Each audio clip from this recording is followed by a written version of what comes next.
¿Qué tal? Bienvenidos a Mundo Legal, donde simplificamos lo complicado.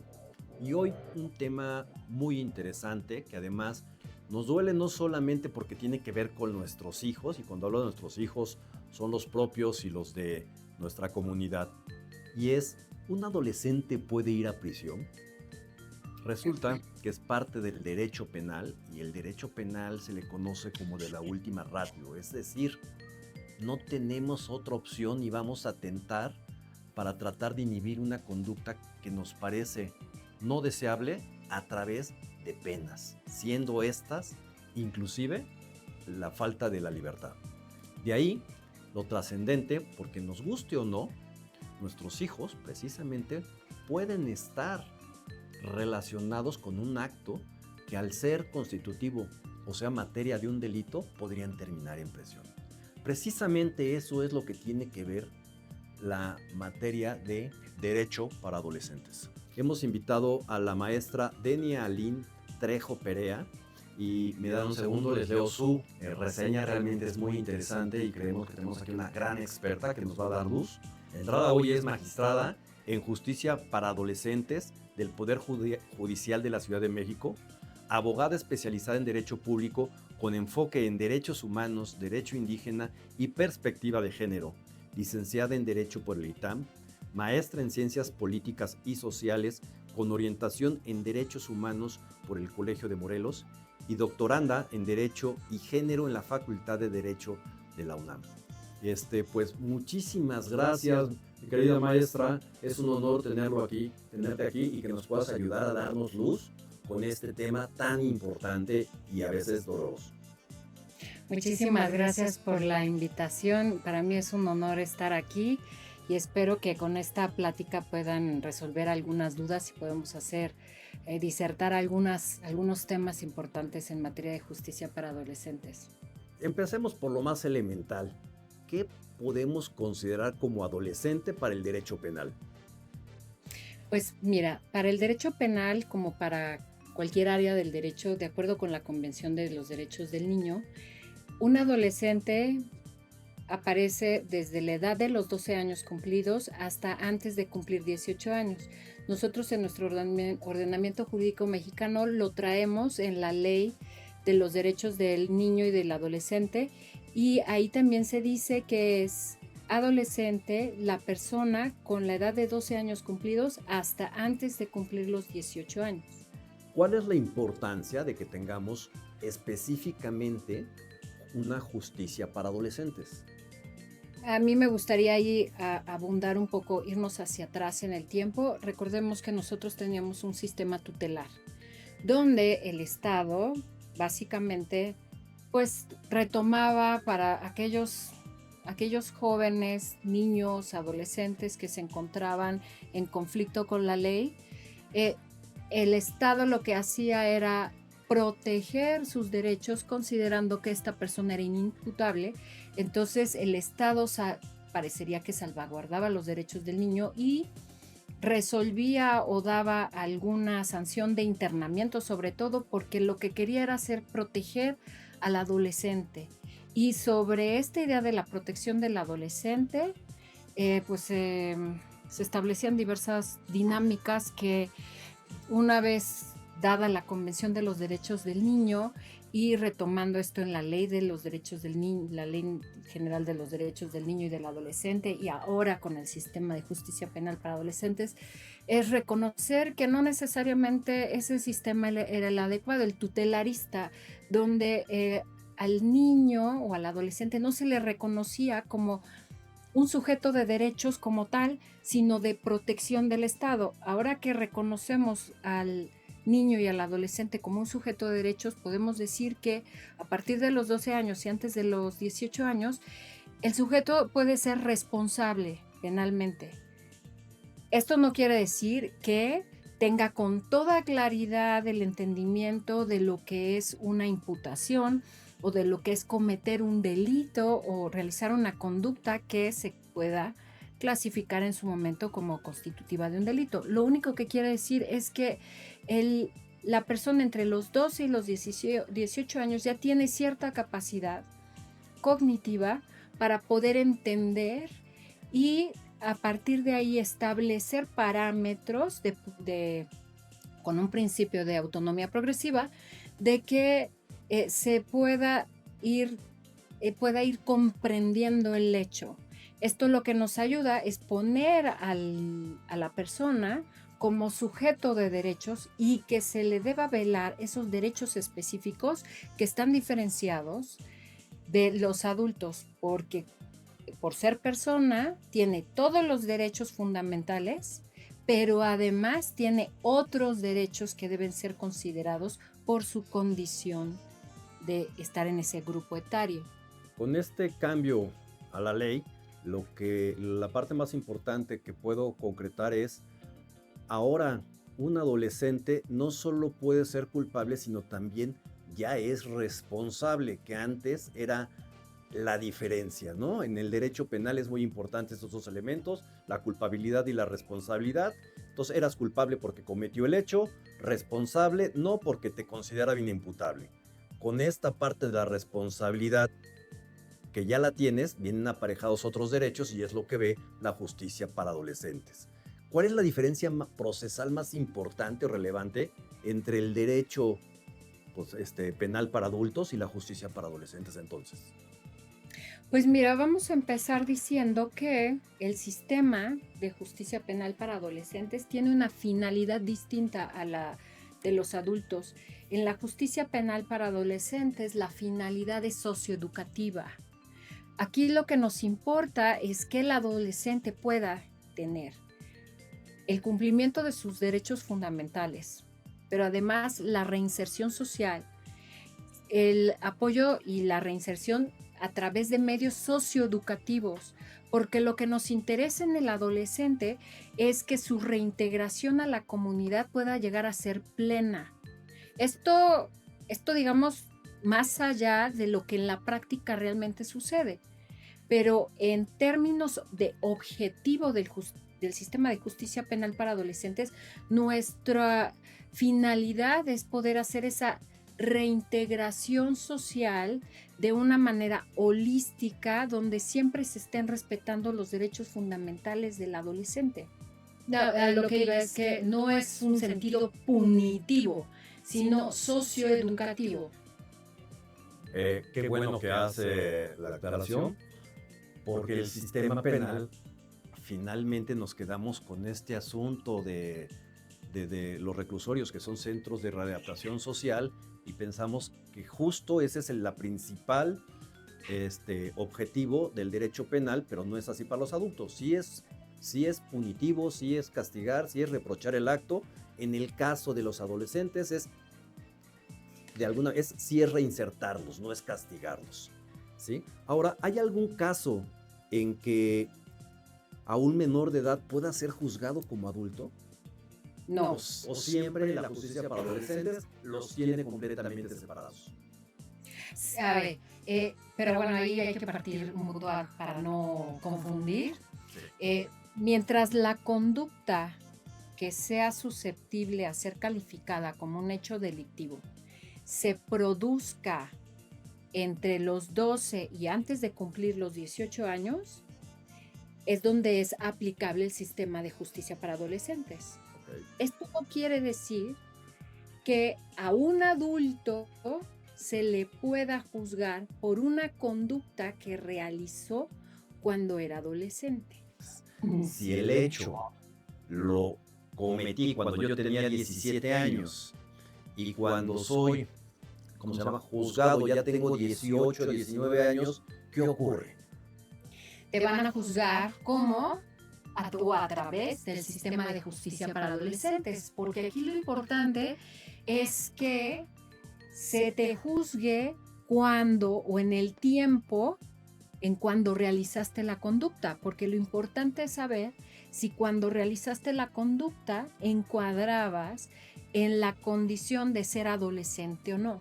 Entonces, por eso aquí sí vamos a tener casos donde a un chico de 21 años quizá lo podamos estar juzgando en el sistema de justicia para adolescentes por un hecho que cometió o que probablemente cometió cuando tenía, digamos, 17 años.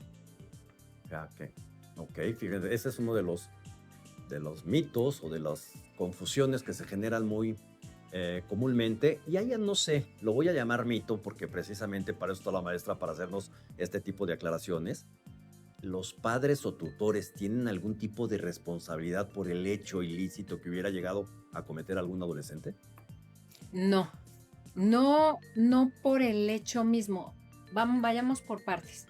Por eso es que ahora en este sistema de justicia penal se habla de la responsabilidad penal del adolescente, porque él es quien asume la responsabilidad de sus actos propios. Entonces, si, digamos un caso rápido, el chico va manejando el auto, tiene un percance vial y por alguna razón este tema termina en la materia de justicia para adolescentes.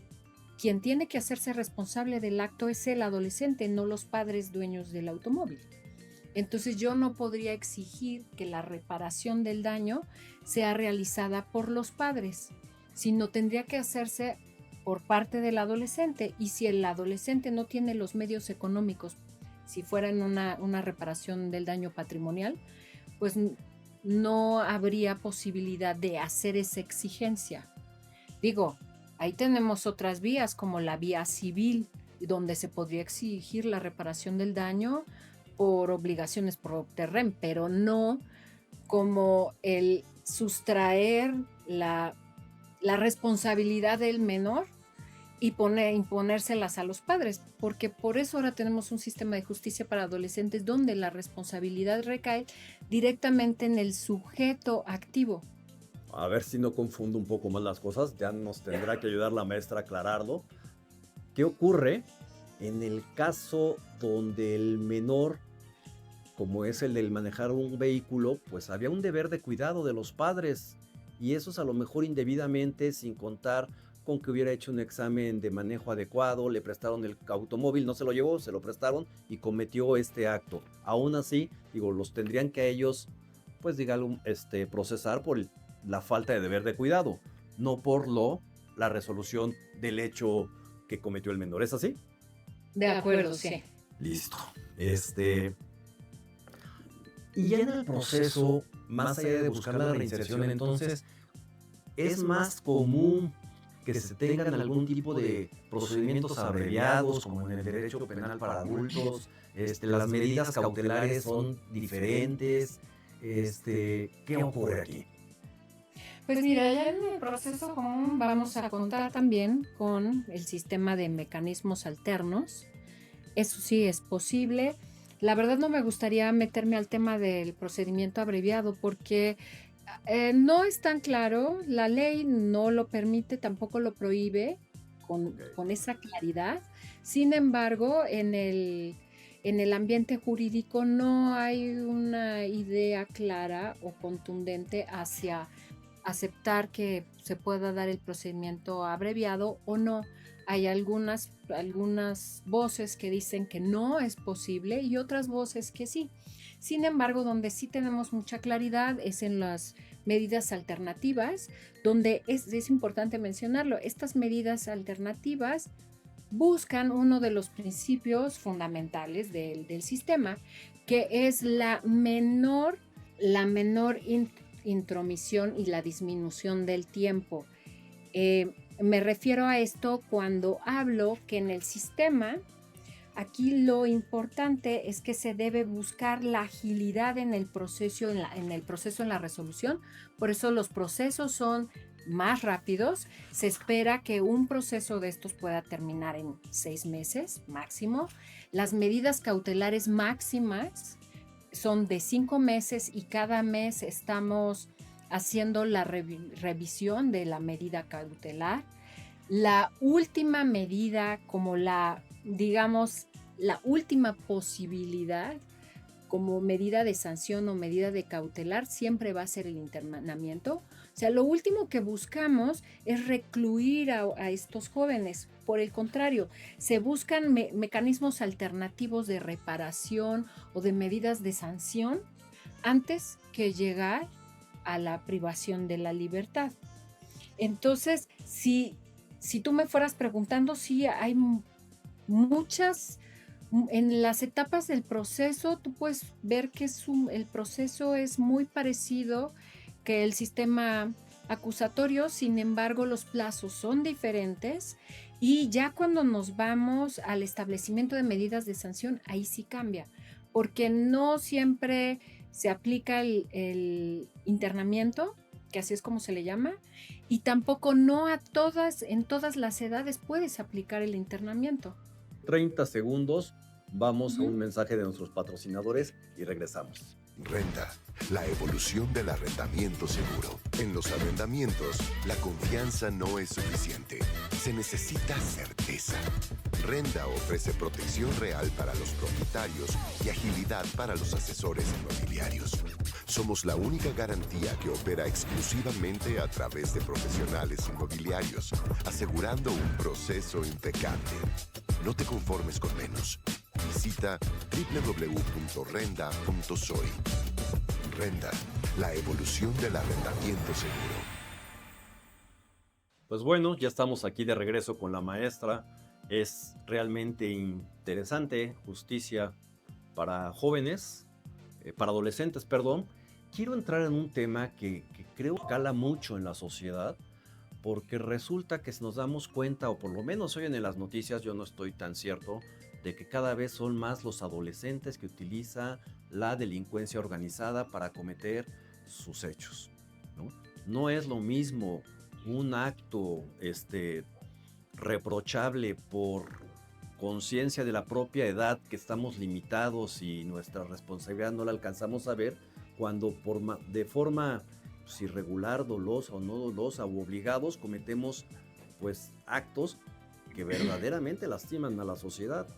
Y entonces vemos que la delincuencia utiliza jóvenes, adolescentes, precisamente pues porque creemos que es esta razón de que el internamiento es la última medida que van a utilizar, ha provocado que se aprovechen de ellos. ¿Qué nos dices al respecto?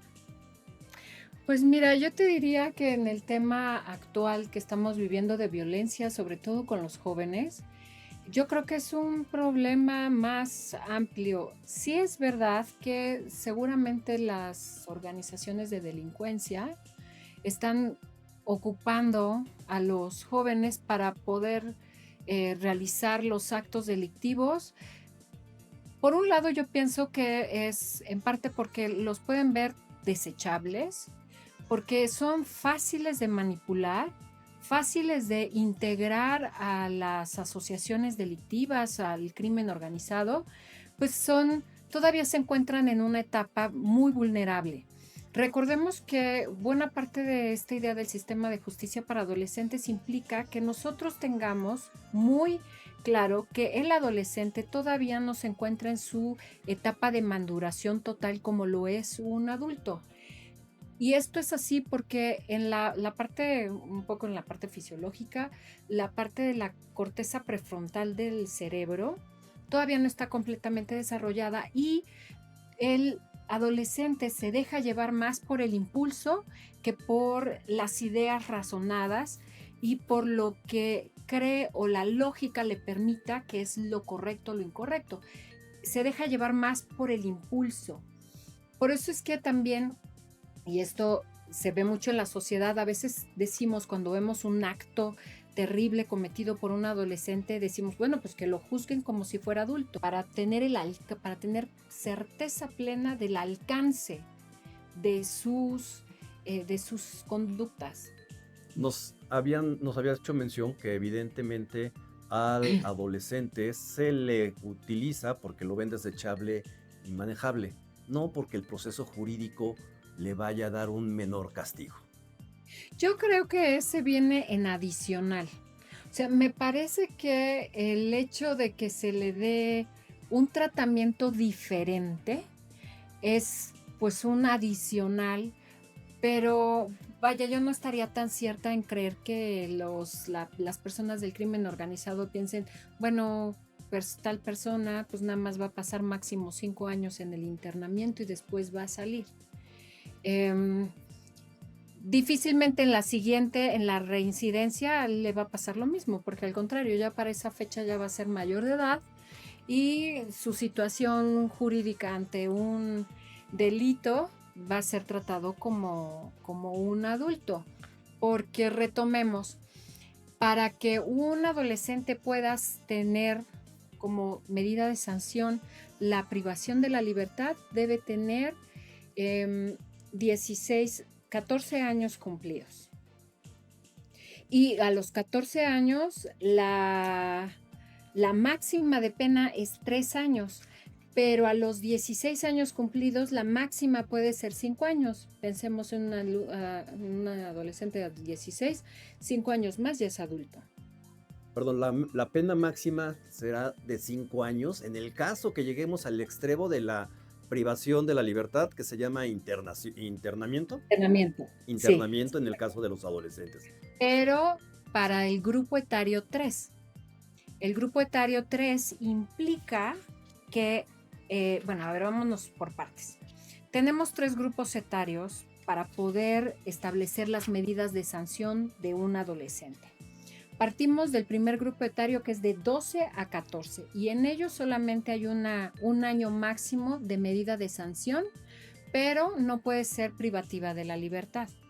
Entonces, antes de cumplir los 14, puede ser cualquier otra medida de sanción de las establecidas en la ley, pero nunca internamiento, y máximo un año.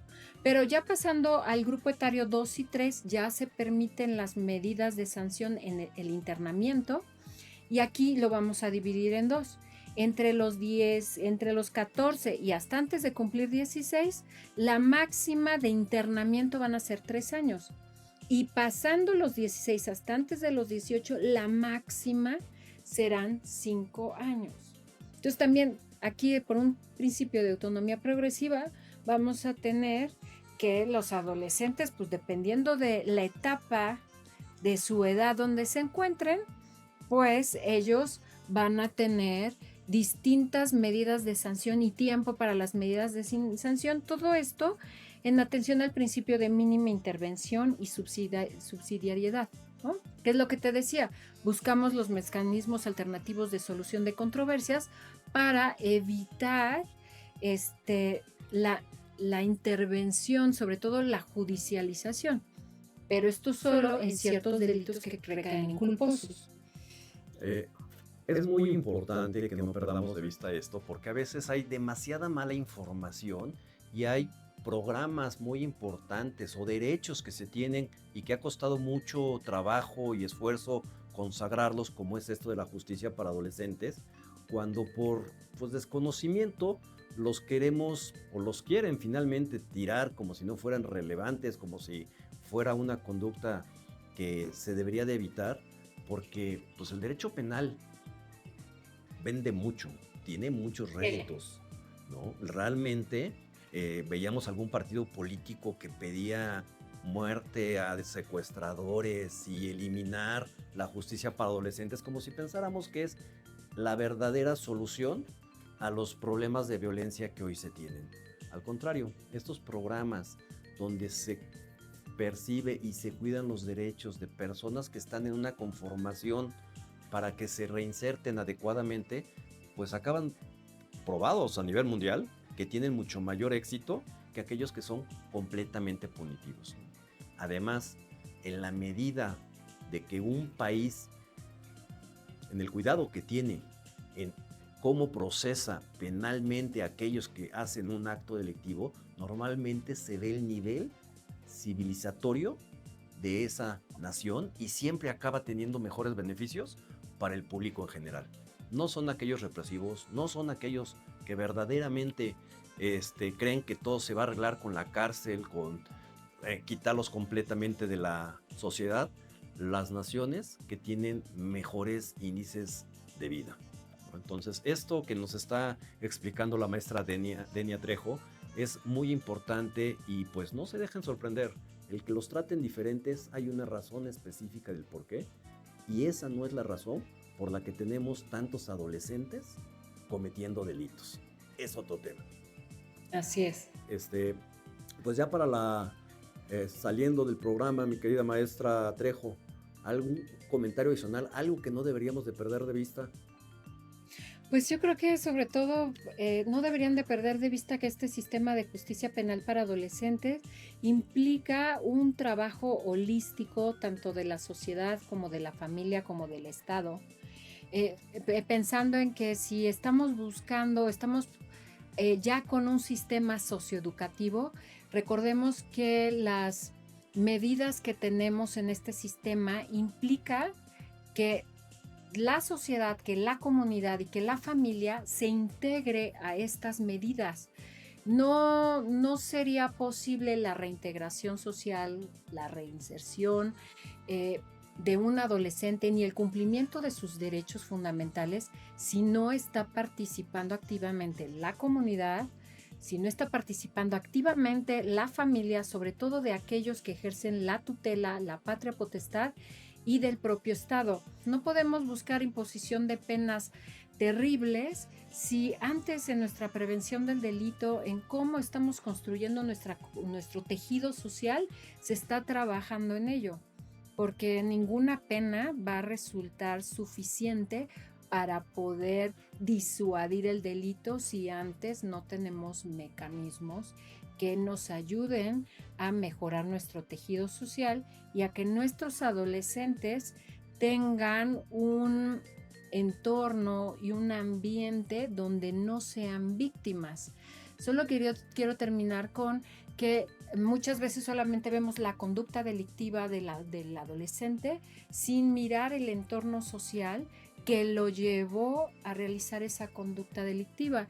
Y en buena parte de los casos, no quisiera generalizar ni decir que en su mayoría, pero ellos han sido hacia atrás víctimas también de alguna manera de distintas prácticas sociales o dentro de la familia que podrían considerarse ilícitas, pero que no fueron visualizadas en su momento y que llevaron al adolescente a tener estos impulsos o a reaccionar de una manera que lo condujo a tener una conducta que podría catalogarse de delictiva. Bueno, pues la verdad es que es un tema súper interesante. Hay hartas aristas que tendríamos que revisar. Yo les pediría no lo pierdan de vista porque en la teoría usamos un diferenciador que en México no aplica y es todos podríamos ser delincuentes, no todos somos criminales. ¿Sí? Así que cuidado, cuidemos a los nuestros y no veamos el derecho penal como algo en lo que no podamos estar inmiscuidos. Así que, pues bueno, no me queda más que agradecerle, maestra Trejo, el tiempo que nos dedicó y yo estoy seguro que fue muy clara en todos los conceptos. La gente desconocemos mucho de esto y les agradecemos a nombre del Mundo Ejecutivo. Muchas gracias por la invitación. Esto es todo el día de hoy. Yo me despido, nos vemos hasta la próxima. Esto es Mundo Legal, donde simplificamos lo complicado.